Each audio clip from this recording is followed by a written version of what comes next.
দাগি cinema দেখতে।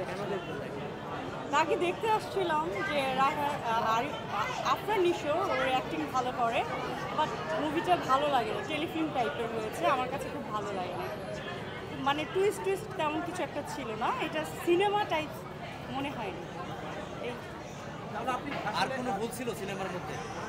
ভুল আসলে মানে কেমন যেন খুব একটা মজা পাই, যেরকম এক্সপেকটেশন নিয়ে দেখতে আসছিলাম সেরকমটা লাগে না। এই আরেকটা বিষয় জানতে চাই যে বাংলাদেশ ফিল্ম ইন্ডাস্ট্রিগুলোতে আসলে কোন বিষয়গুলোতে আরও বেশি ইমপ্রুভ করা উচিত বলে আপনি মনে করেন? কাহিনী মানে গল্পটা তারা হচ্ছে যে ধারা শেষ করা উচিত, ওইটা ধরে রাখতে পারে না, এইটাই আর কি বলবো। অ্যাক্টর অ্যাক্ট্রেস তারা হচ্ছে ভালো লেগেছে, তমা মির্জার অন স্ক্রিন খুব ভালো লেগেছে, বাট হচ্ছে অ্যাক্টর আর অ্যাক্ট্রেসের তো আর ফ্যাক্ট না, মানে গল্পটা ধরে রাখা বা ওইভাবে আসলে কিছু কিছু বিষয় হচ্ছে বাস্তব তো মনে হয় না, একটু কেমন যেন লেগেছে। 10 বছর আগের বাংলাদেশের সিনেমা অনেক বেটার। আগে তো আমরা কখনো সিনেমা মুখিয়ে ছিলাম না, এখন তো প্রতি বছর একটা দুইটা করে মুভি দেখছি। That's a good sir. Movie থেকে বের হয়ে এসে আমি অন্য একটা বিষয়ে প্রশ্ন করতে চাই, সেটি হচ্ছে যে ঈদের আজকে 14 দিন, এই দিন পর্যন্ত সে অনেক জায়গায় অবশ্যই ঘুরেছেন, মুভি দেখেছেন, সব থেকে বেশি কাকে মিস করেছেন এবং কেন মিস করেছেন? মিস ওটা হচ্ছে আমার মাকে মিস করেছি, কিছুদিন আগে আমি আমার মাকে হারিয়েছি, তো ঈদের ফ্যামিলি মেম্বার যারা আপনজন তাদেরকেই বেশি মিস করা হচ্ছে, নাথিং এলস। আরেকটা বিষয় জানতে চাই যে ছোটোবেলায় আমাদের বাবা আমাদের অনেক জায়গায় ঘুরতে নিয়ে যেতেন, মুভি দেখতে নিয়ে যেতেন এবং অনেক জায়গায় ঘুরতে নিয়ে যেতেন, ওই বিষয়টা কতটা মিস করেন?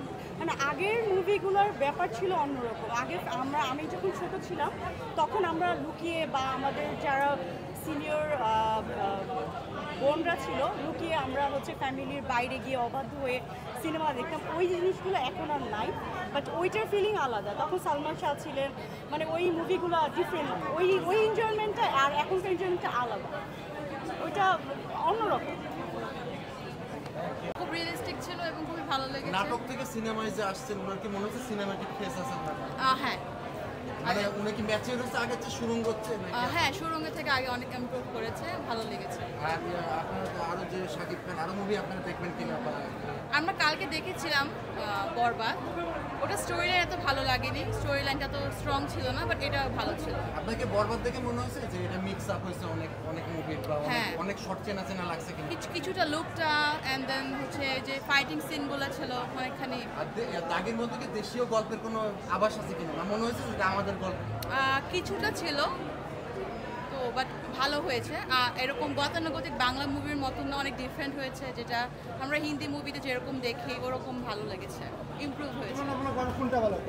এটাই ওর জন্যই ভালো চলছে। দাগির সঙ্গে বরবাদের কম্পেয়ার করলে কেমন দেখেছেন? আমি ওটা দেখিনি তাই বলতে পারছি না। আপনি দাগিকে 10-এ কত দিন? 10-এ 9। আপনি কোন মুভিটা দেখলেন? আপনি কোন মুভিটা দেখলেন? অনেক সুন্দর ছবি, দাগি হ্যাঁ খুব ভালো লেগেছে, ইমোশনাল জার্নি। আর আফরান নিশো হচ্ছে বেস্ট আর্টিস্ট, আর কিছু বলার নেই।